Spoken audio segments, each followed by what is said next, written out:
Hello, my name is Tony Ryan. I'm an interviewer for the Public Library of Cincinnati and Hamilton County. I'm interviewing Ed DeGreg today on October 25th, 2006 at the Pleasant Ridge Branch Library. David Ducard is our camera operator today. Also present is Sherry Demian. Ed, you were in the Army Air Corps during World War II, and can you tell me when you joined service? Well, to say, I was in the U.S. Army Air Force all the time in the United States, and I served as a control tower operator. With my family, I came from a close-knit ethnic family, and I had 3 older brothers, my mother and father. They came from southern Italy, from Naples, and we were quite a close-knit family. And I mention that because up to age 18, I don't think I had ever been more than 100 miles away from home.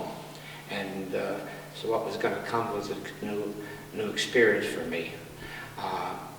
As soon as I finished high school in 1941, I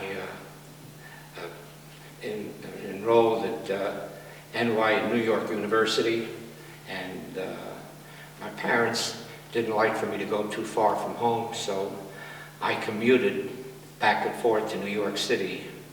And I can recall just that alone. It used to cost a nickel on the subway, and now I think it's about $2 and something. Couple of dollars. Whatever. Mm-hmm. And I do remember December 7th, it was a Sunday, about 1 o'clock in the afternoon. We were finishing lunch rather, and this bulletin came over the radio, and it was very confusing. They didn't know exactly what was happening, but after that, of course, we did find out. I finished the year. I hadn't gotten my draft notice yet, so I finished the second semester at NYU, and then the summer of '42, it became very lonely. None of my friends were around. Just it looked like everybody was gone. I had 3 older brothers, and they were already in service. So at that point, I decided, before I got a draft notice, I went down and enlisted in the Army Air Force. And at that time, the Air Force was part of the U.S. Army. It didn't come until later that Harry Truman brought it into a separate organization. So I enlisted in November, and I was sent down to Fort Dix. And the first thing I found out is that they didn't have any Italian bread down there, and all I had was the American bread. And I went, I think it was 4 days without eating any bread, and it dawned upon me that I wasn't going to get any of my bread. So I learned how to eat American bread, which was quite a deal. Was that at first? Yeah, and then after just registering in, I took with other fellows, I took an old beat-up train with day coaches on it, and we sat up all night going down to Miami Beach, where I was going to have the basic training. And in Miami Beach, the government had taken over I remember it was two-story buildings, private buildings that they'd had, and what we had, we didn't have any beds. We just threw mattresses on the floor, and that's where we slept. And it wasn't the worst thing, because in the wintertime in Miami it was very nice. In fact, it was, here again, it was quite something for me you'd have this long trip down there, and basic training at Miami Beach was with regular drilling and marching, and it was very, very hot out on the field maneuvers and things like that. But Christmas Day, I went swimming. I never forgot that. And here you are in the middle of the winter time, and people go swimming. We're down in Miami, and then it was, I don't know if you want to tell me, then I was... Well, let me ask you about your basic training. That was the first time you'd ever been away from home? Right, yeah. That was the first time you'd ever been away from your family for an extended period of time? Yeah, and I didn't like it. Right? Yeah. Were you able to stay in touch with your family at all during your basic training, or was it really not too much. At that point, my parents, I remember them old-fashioned people, and they were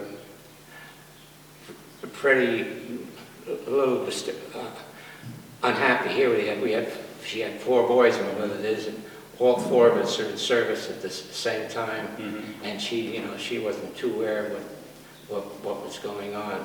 Did you have any sisters? So it was just as well that I didn't talk to them too much, quite honestly. Where were your brothers?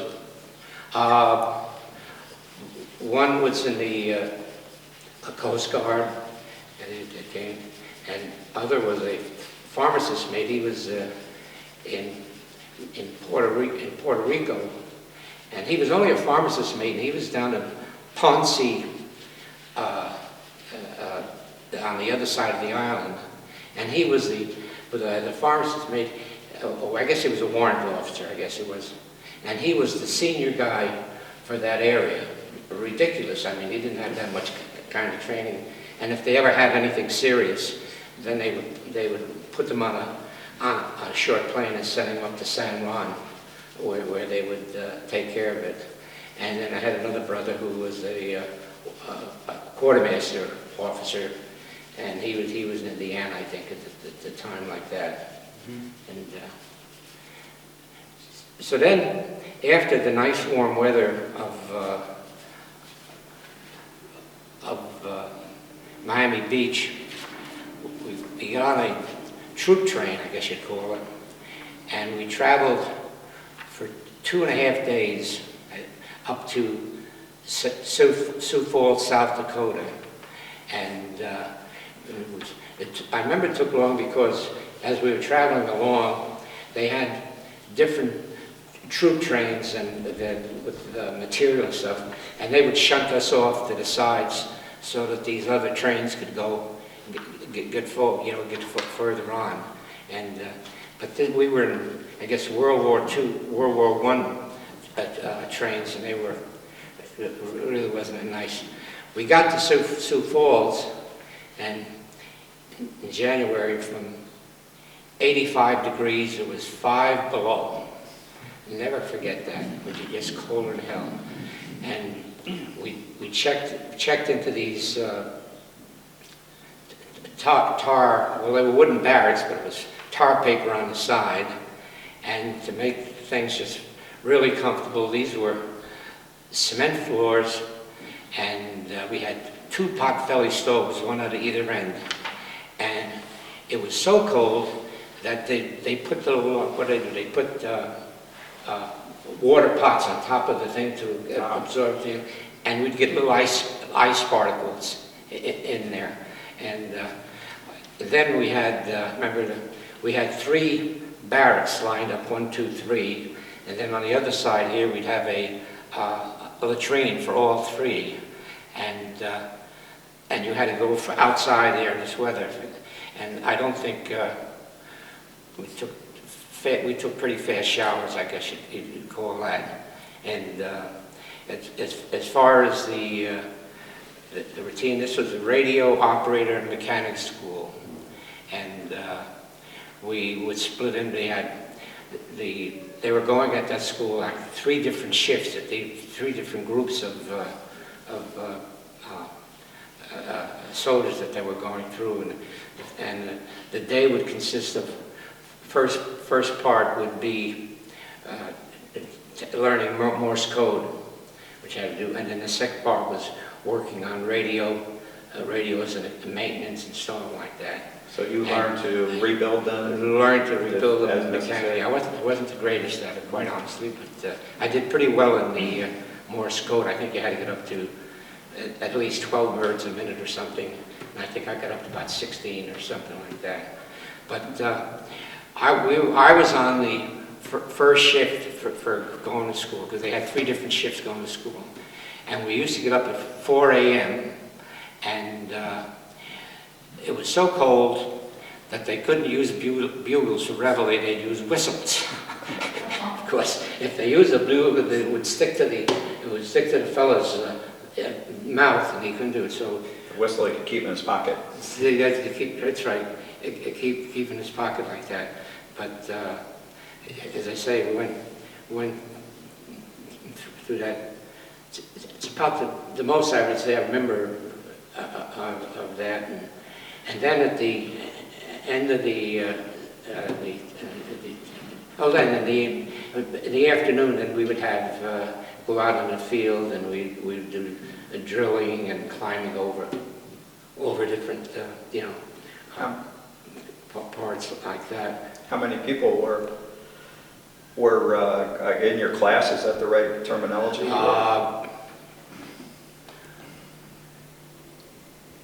There were hundreds, really. These were big classes, and they were just shoving them through, like me. And then when I got to the end and I graduated, and this was typical of the Army in those days, it would depend on what they needed at each time, who would go where, and so on like that. Some would go on to flight school, others go, and my time came up, and they needed controls operators and weather operators. What was it you wanted to do? I think I had put in for that. Well, I had a slight break, which they honored, because I had enlisted, and I had enlisted in the Army Air Force, as against maybe ending up someplace else. A lot of the draftees, they would just go into the infantry and things like that. I didn't want to have any part to do with the Navy, I think I remember, so that was a choice on that. And When you entered the Army, you chose the Army Air Force. I chose the Army Air Force. So they said that's what it was. It was known as the Army Air Force, but it was a separate deal. Were you interested in aviation as a kid, or? Not really, no. But it just seemed a better choice than being in the infantry. It was a choice. And I said there's a time that I knew I had, what was going in. And at the time when I enlisted, it was a different period. We had already gotten into rationing. Remember, our left home, rationing of sugar, rationing of gasoline, and there was all kinds of, what should I say,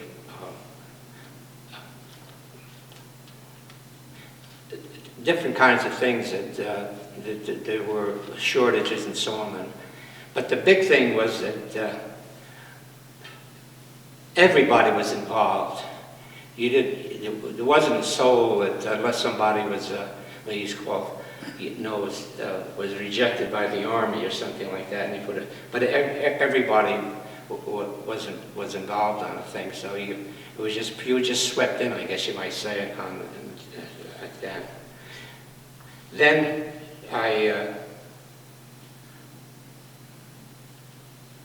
Did you get into the town of Sioux Falls at all when you were in training there? Yeah, but I didn't see the town until May, because if you went in the wintertime, the windows were just frozen like that, and you couldn't see a darn thing.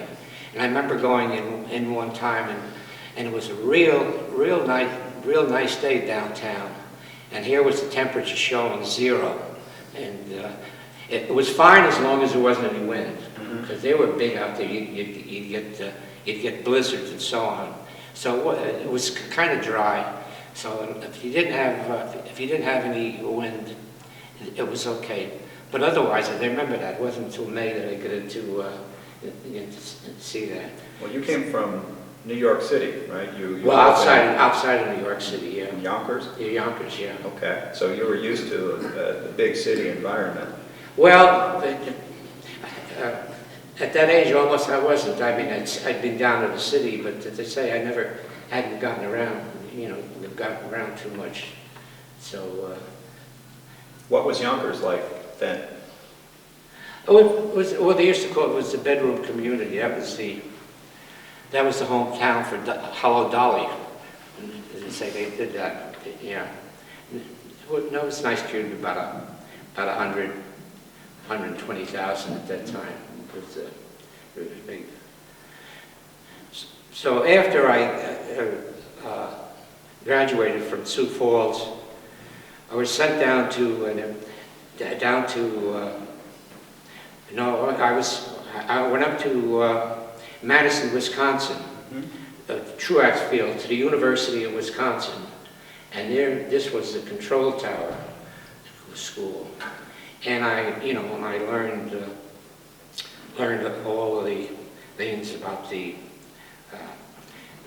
instrument landings and flight and visual flight plans, instrument flight plans, and remember, spent a period of time in they call link trainers, like the aviators do, to get a feel of what do we do, and also learned about the schematics of all the different planes, the Army planes, the big bombers, the B-17s, the B-24s, the smaller ones, the B-25, the two-engine B-25 and the B-26, and popular at that time for the fighters were the P-51s and the P-47s and like that, and learned also a lot about the air traffic controls areas across the country. I think there were 24 of them, and how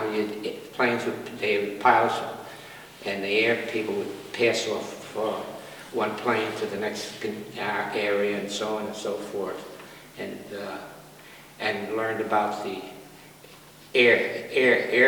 airways that the planes would travel on. And like, for example, if a plane was flying north and east, it would be at an odd altitude. If it was flying at south and west, it would be an even altitude. And that generally they would work on that. So I spent, I don't know how much time I spent there. Several weeks or a couple of Oh months? no, it was at least I think a few months. I'm very vague on on time periods. I don't have anything to attend. Were you able to get home at all between basic training and radio operator school, or between? I don't think I got home for. I think probably until later on I got to Scott Field. Didn't have any time off, and from Truax Field in Madison, then we all went down to Godman Field, Fort Knox, Louisville, Kentucky, and that was for the purposes of assignment as to where you would go. And I was assigned to Fort Scott, which is in Belleville, Illinois. It's about 25 miles east of St. Louis. And Fort Scott, of course, was a permanent Army Air Force base. It had been there many years, and that's where I was assigned to. Was that primarily a training base or operational transport Fort base? Scott. Well, it was everything. It was a very busy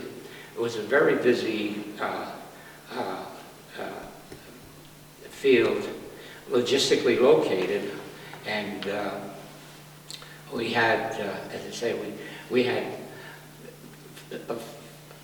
bomber planes, flight planes, and fighter planes, and you had to get to know the difference between the lining up of the who was traveling at what speed like that, and it was at that time I got into the I had a very new. I was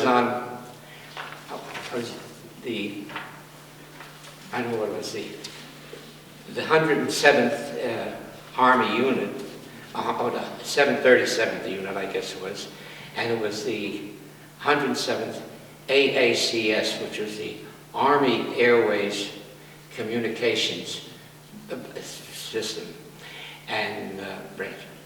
And I was in my group, small group of fellows, and the weather people too with us, were what we called, the Army called detached service.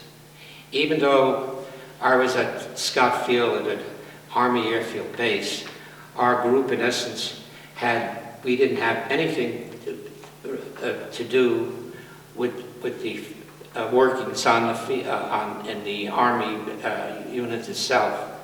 And this is because we were on a 24-hour on a tower and a 24-hour rotating schedule, and the maximum we could work was 6 hours at a time. They wouldn't do that, but as a result, when fellows our group would be on from 6 in the morning to noon time, there'd be other fellows in our group who had just gotten off who would be going to sleep, and it was so as a result we were pretty much on our own group like that. And the weather people who worked also 24 hours a day, were the same way. When you worked in the tower, I assume you worked up in the tower cab, and there was somebody else who was working at the weather observation station. Absolutely, yeah. But you were on your own there, actually in the tower cab, right? We always had a minimum of two fellows. Oh, okay. Two fellows in there, and as I say, the traffic was busy during the daytime. The evening, the night shift, the graveyard shift, it wasn't too much. There may be a couple planes, but it was so busy because we had all of these various different planes coming in, and we had, for example, I remember we had a steady flight. We had a group of women pilots who were the auxiliary Air Force. I don't know what they called them at the time, and they were ferry pilots. We would have P-51s that were made in Tulsa, Oklahoma, and C-45 transports coming out of Wichita, Kansas, and we would be the first stop, and from there they would fly them to Pittsburgh, and then from Pittsburgh into Port Newark, where they would load them up or like that. So that was a steady deal. And we also had, in Indiana, we had a flight school, cadet schools over there, where these groups of planes and AT-6s, the AT-6 travelers, and they would come in, and this would be their middle point. They'd land and then take off again, and we'd have to watch because they say these weren't full pilots yet, and some of them would forget to put the wheels down. And you'd kind of like to, you were responsible for that. Others would they either had the radio off or the wrong frequency so that you couldn't contact them, and we had to use the blinkers. So as I say, it was the interesting thing. The big thing about it, though, was that it was such a varied, unlike another field that I went to later on, where it was just fighters just taking off, practicing landing. This was just heavy traffic like that. And we had also a lot of cargo stuff come through with it. with the C-47s. C-47s it was a military version of the DC-3, the Douglas DC-3, and this was just the workhorse of it in World War II, transporting fellas, transporting material, and so on. And I think I heard that we turned out more than 10,000 of them. That's right. Like that. Then the other thing was that because we were so close to St. Louis, and the commercial municipal field, there was Lambert Field, St. Louis. That was the airport for them, and so that we had to be basically in touch with them from time to time. And that's why I ended up getting a CAA, Civil Aeronautics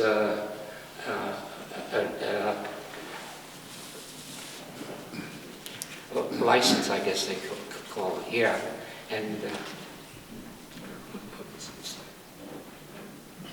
I don't know how well this will show up on the camera, but it's a certificate from the Civil Aeronautics Administration dated April 11th, 1944. And then this one is October. It had to be renewed every 6 months.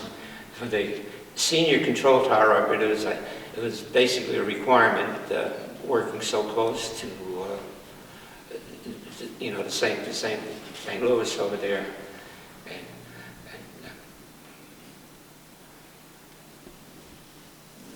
So they said it was a very busy time we had there. And then you asked me about, I think about the picture of the fire there. Oh yes, that was at Scott Field. Yeah. Okay. Do you want to just go through these photographs while we're on the subject of photographs? And then... Oh, okay. Obviously, that's a picture of me in the tower, and this is, well, how you remember names? Jack Felcher. Jack was from Belleville, New York, which was just at the foot. In fact, it was in the Adirondacks mountain back there, and he was from a town. I think Belleville had something like 80 people or something lived in it. And Jack was also...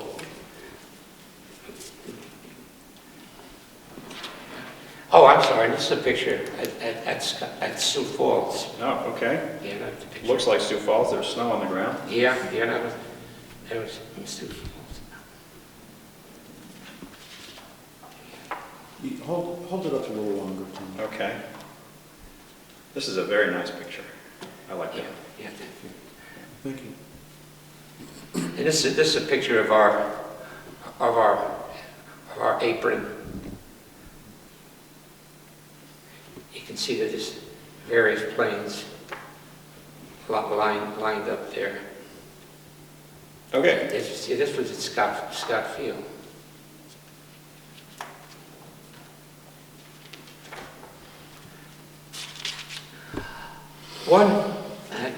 During the summer, I guess, 44 in Boycott, I just don't remember even the dates.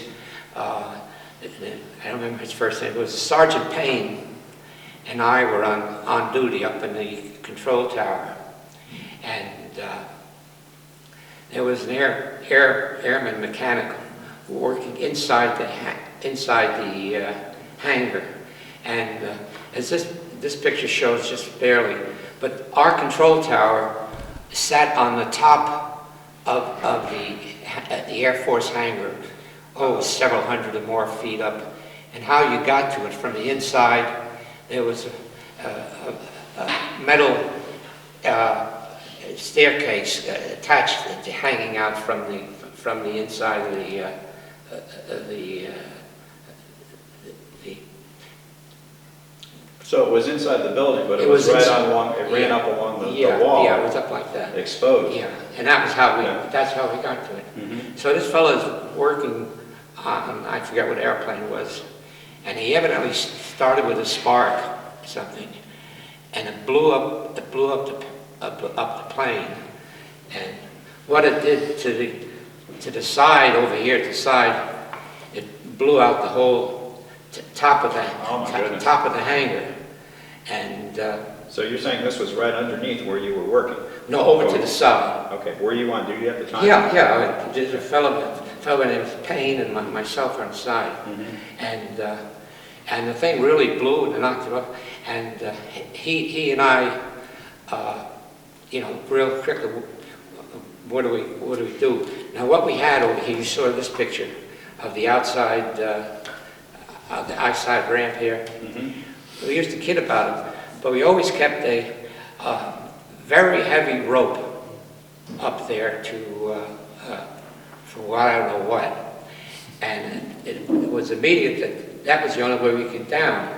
So we threw the rope over the side, and somebody grabbed it down at the bottom, and one by one, we got out of the tower. And when we look back, this is what we saw. And it was really, and this fellow, I think he passed away the next day from the burns. He died on it. So what we had to do then, and we did it immediately, we set up actually in essence a field control tower while they went back in, and the Army got to work on the hangar, and they had civilians come in, and they worked real fast. I always got a kick out of these the steel guys up there. They would walk in on these little, walking on nothing, just a side, and they would throw these spigots back to them. They got it up real fast. But we worked on this, and this is another field on it for about 2 months, and then I guess it was towards the end of, and I was primarily most of my time, the bulk of my service time was at Scott Field, and I enjoyed it. And then I was sent down to Walterboro, South Carolina, and this was like going from Times Square to the graveyard, because all this was a P-47 training base where they were training pilots, and they would take off and land and take off and land, and you just had to make sure that you kept the fire equipment and the hospital quarantined, because sometimes they'd run off the runway, sometimes they would. I think we lost time. I was there for brief time. I think we lost one person, 2 people like that, and then it was getting towards the end of the, this was 1945, the end of 45, and it was sent down just for discharge over to Warner Robins Field, Macon, Georgia, and that was another big base like that. And I remember with my control tower experience, the Army was very interested in my staying in, or at this point, enlisting, re-enlisting, because the first part was that you were just in the Army at their whim. And I'd been away so I was about almost 3.5 years, and I wanted to get back to school. And would have probably been interesting if I'd stayed with it, because they had they would send me to South America, where they were doing working on instrument landing. In other words, landing with no ceiling at all on the military was doing like that, and new radar stuff they were working on. But they say I wanted to get back to school, and I did. And although I had 1 year, I finished up college within 2.5 years. And I always remember we were back, and I was on the GI Bill at that point, and remember going back to classes, and you had 2 sets of students. You had one set who were like 17, 18 years old.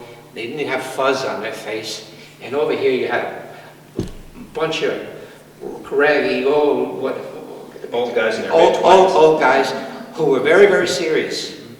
They had lost time, and they weren't fooling around at all with, you know, to want to make up what it is. I always remember that. What were you studying? Well, I took a marketing course, marketing and business administration. But, and then, as I say, then I was discharged in I was 45, and then got out of school at 48, got married at 49. We've been married 57 years.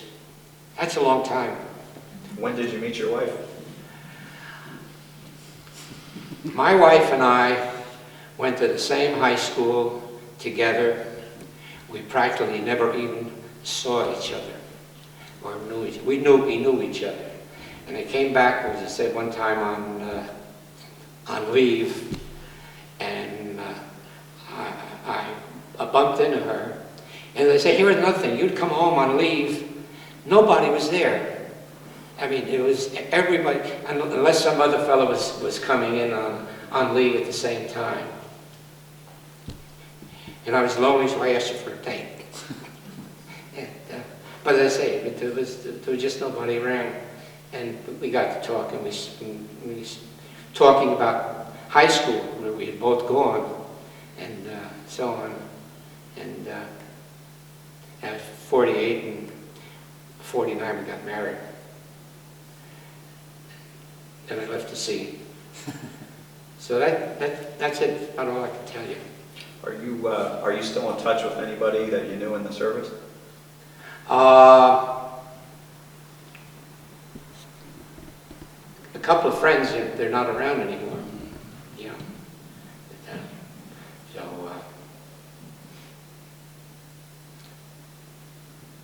And let's see. I should note that the documents. We've got your various records from the Army. Yeah, I had. Sorry, go ahead. Well, I had very little. I mean, that was the only things I had. And I know over the years, I had a lot more information, so on. There was a picture in a local Yonkers paper with the four brothers all lined up, and that was so common. Just about every day or so on, there was always pictures of different service guys and families and so on and so forth like that, you know. I wanted to ask, did all of your brothers come home from the war? Yes, yeah, Good. no, thank goodness. Good. Glad to hear We're that. very lucky. You're listed here on all of these documents as Edmonde DeGregorio. Yeah. And now you're Ed DeGreg. Yeah. You were telling me that you made a business decision to change your name. Well, sometime in the when 60s. after I came out of school, I worked for in New York City for a local liquor outfit, and then after I was going to school when I was doing that, and I then got a job with the RCA company, and over in New Jersey, and eventually I got into sales, and I came out to Cincinnati, and I was a salesman from a competing company, from the Sylvania company, and his name was Sam Canizaro, and nobody could pronounce his name. Mm-hmm. They used to call him Mr. Sam, and I had accounts down in West Virginia, Kentucky, and so on and so forth.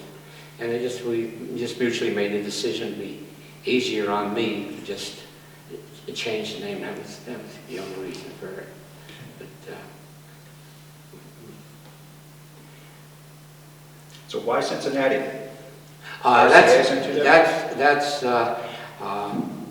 There was openings that came up, and there was an opening in Birmingham and Cincinnati.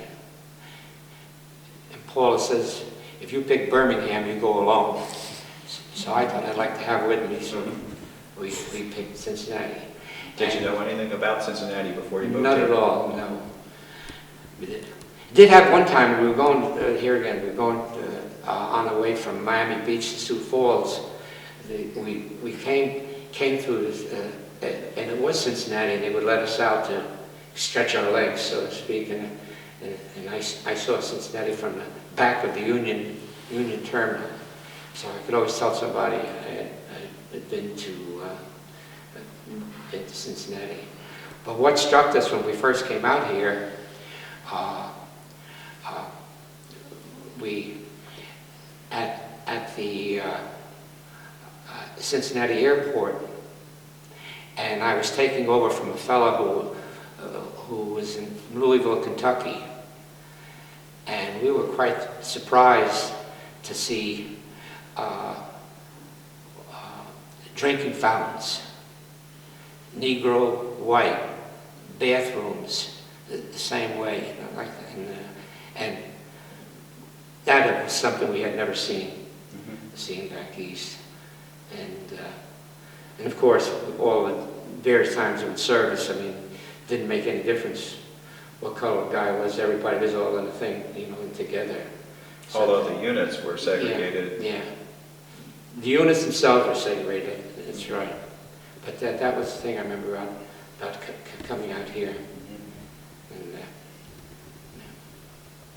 And then we said, oh, we raised a family out here. And How many children?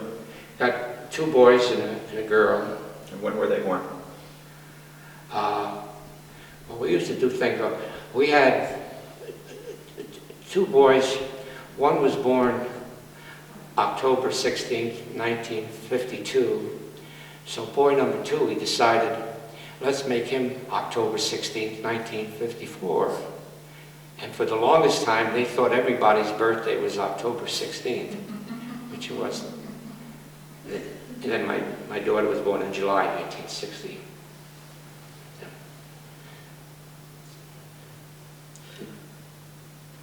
Does anybody here have anything they'd like to ask? Or any other comments that you'd like to make? No, I'm happily retired. Do you, I'll just let it go. do you think the war changed you? Please. Did the war change you? Were you changed as a result of the war, of your experiences during the wartime? Tony, could you ask him? David says, do you think the war changed you? What changes in your personality or your outlook on life? Oh, I don't know. It's in the very, very beginning, I was quite afraid, and but I think I adopted pretty well to it. As I say, I was fortunate. I spent the entire time in the United States, and a lot of others. When you figured it was 16, we had 16 million in service during World War II. So, and there was a lot of backup and support for the troops that were doing the fighting, flying, and so on and so forth like that. And that was very important. You know, I appreciated that I came through it all, and that was it. You mentioned the names of several people that you worked with in the Army. Do you remember any personalities? Were there people who were hard to get along with, or that you particularly liked? Well, it was one personality that you may or may not know. He just passed away. There's a fellow by the name of Marty Lippman, just a cut up and really something. And he went on to become John Randolph, the movie, I would say movie star, but he played in many supporting roles, and he had been before he got into service, he was in an acting and so on. And we were in St. Louis one time, Morty and I, and we went and see Arsenic and Old Lace with Boris Karloff. And he said, would you like to meet Boris Karloff? I said, sure. He said, oh, I know him. He said, and we went back, we met Boris. And for me, young kid, 19 years old, I thought that was the greatest deal. And they say, because we were close to St. Louis, and any time off we would get, we would spend in St. Louis, which is a kind of a treat because St. Louis is a pretty big city as against what was doing on the base. How did you get into town? On a bus, a regular bus, and before you got to St. Louis, Missouri, you had to go through East St. Louis, Illinois, which was the equivalent of Newport, Kentucky in those days. And St. Louis was very up on board, nice and clean and everything. And you came across the river in East St. Louis, Illinois, and it was a different deal. Something, I guess, sort of like when we first came out here, Cincinnati was so pristine, clear and everything, and yet you took a ride across the river here, and you had all kinds of different things going on. That was the thing that Bobby Kennedy got into, and he finally cleaned up Newport as part of his being Attorney General. So Newport later and East St. Louis then had the reputation The of same gambling thing, yeah. and prostitution. And Yeah. Well, everything. I was having a couple of beers one night in East St. Louis, and here's this policeman on duty, and he's having beers with us, and he says, my record's clean. He says, I've never been caught. And that was his... say this is a policeman on duty. He was on Couple of duty, beers. this is right. Okay. Yeah, right.